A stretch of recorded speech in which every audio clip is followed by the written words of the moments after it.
মুসলিম তুমি দাবি করে যাও সকাল বিকাল মুখে, মুসলিম তুমি মুসলিম কিন বলো হাত দিয়ে বুকে।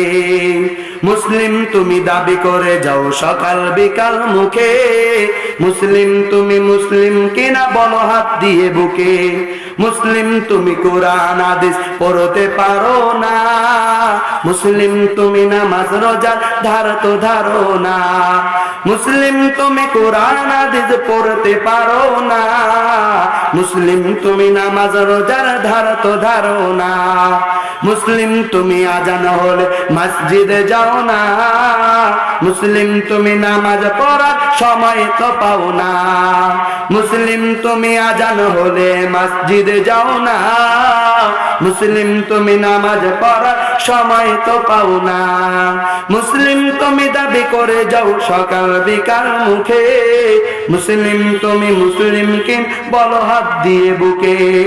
মুসলিম তুমি টিভি সূচির খবর রাখো বেশ, মুসলিম তুমি ঈমান আমল সব করেছো শেষ। কথা বলেন ঠিক কিনা?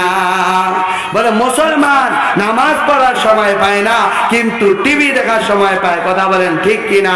তাহলে মুসলমানের ঈমান আমল কোথায় চলে গেছে? এই টিভির জন্য আপনি আমি এই বাংলাদেশের ভিতরে খেলায় কোথায় আর্জেন্টিনা, কোথায় কাতারে, কোথায় ব্রাজিলে, আপনি আমি বাংলাদেশে থাকার পরেও তাদের সাপোর্ট নিয়ে আপনি আমি মারামারি করি। ওই কিশোরগঞ্জের ভিতরে একটা ছোট বাচ্চা ব্রাজিল আর আর্জেন্টিনাকে নিয়ে তাকে একবারে এক আঘাতে তার কল্লাকে দ্বিখণ্ডিত করে দিছে। বলে তার কারণ কি?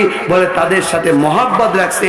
আর আল্লাহ রাসূল সাল্লাল্লাহু আলাইহি ওয়াসাল্লাম বলেন আল মারউ মাআ মান আহাব্বা, যার সাথে মহব্বত তার সাথে কিয়ামত। যার সাথে আপনা আমার মহব্বত থাকবে তার সাথে আপনা আমার হাসর নাসর হবে।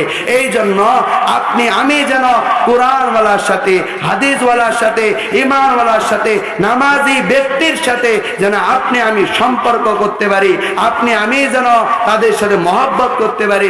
যদি করি কাল কিয়ামতের দিন আপনি আমি তাদের সাথে হাসর নাসর করতে পারবো। বলেন সুবহানাল্লাহ। সময়